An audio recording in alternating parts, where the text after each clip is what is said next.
Growing up in Ohio, just 30 minutes away from Wright Pat Air Force Base, I've always had a fascination with the idea of military secrets being hidden right under our nose. And in this case, it is literally right under our nose. Recently, I've become obsessed with the Bob Lazar story, and while doing some digging into Area 51 and S4, I stumbled across something that I thought was only true in science fiction movies: D.U.M.B.S, or Deep Underground Military Bases. Right off the bat, I know that sounds crazy, but there's an official article on militarybenefits.com that outlines some of these locations. According to the article, there are many underground operations controlled by the Department of Defense and America's sixth branch of the military, the Space Force. They're responsible for the majority of them. These locations are known as the tip of the spear in relation to the United States military's ability to launch intercontinental ballistic missiles with nuclear or conventional warheads. Now, diving into that just a little deeper, what specifically is the tip of the spear?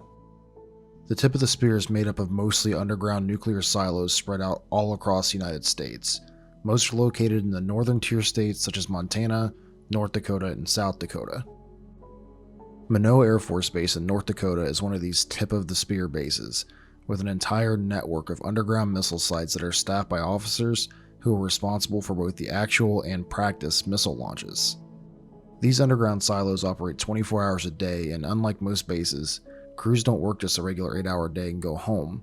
Underground operators sleep and work in shifts inside the location, some not coming above ground for weeks at a time. On the rare occurrence that media or civilians are permitted to visit these locations, they're often driven long distances or flown in alternate routes by helicopter to mask the location of these bases from the public eye. But out of all of these bases, one of the most public has to be the Cheyenne Mountain Complex, which is located in Colorado Springs, Colorado. The mountain complex is a massive underground facility hidden under nearly 2,000 feet of granite. The U.S. Army Corps of Engineers supervised the excavation of the Cheyenne Mountain in 1961, and the complex served as home to critical NORAD operations during the Cold War.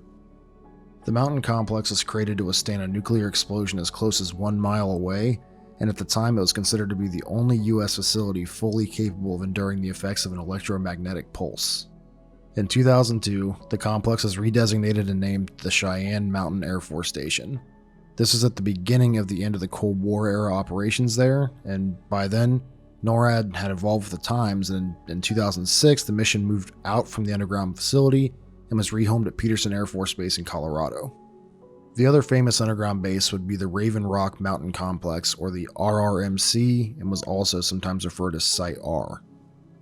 Site R is an underground nuclear bunker close to the Blue Ridge Summit in Pennsylvania. This site was built during the Cold War as an alternative location for ongoing Pentagon operations, but that wasn't the only reason for this bunker to exist. In 2006, Defense Department officials held a military exercise at Raven Rock. It was meant to test how the facility might be able to weather a flu pandemic.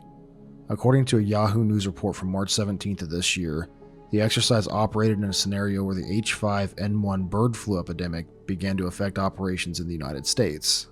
The results?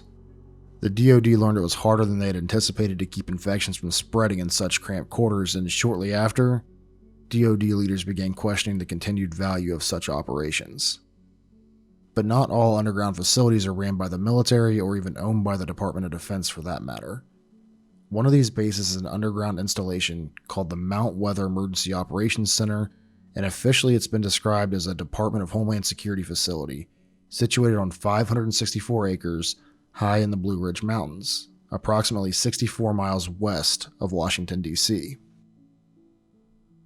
According to official documents published by the Federal Emergency Management Agency, the site is described as an operations center intended for the President and the cabinet members to shelter should there ever be a nuclear attack on the United States. It's also said that Vice President Dick Cheney fled to Mount Weather following the events of 9/11. There have been stories about D.U.M.B.S for years, and without the help of people like Edward Snowden, who recently shed light on the black budget world, we may have never known the truth of what was going on literally right below our feet. Theories of bases existing in every state from coast to coast have been gaining a lot of traction recently, and as more documents become declassified, these theories tend to gain more merit. People have cited that these bases are being used from everything from transporting aliens and human trafficking to human experiments. But the only thing that's absolutely certain is that these bases do exist, and the only people who know what's really going on in them have no interest in telling you or I about them. So, for now, for today, I think we're going to have to leave D.U.M.B.S and that entire secret underground world on our never-ending, always growing Tales from the Dark.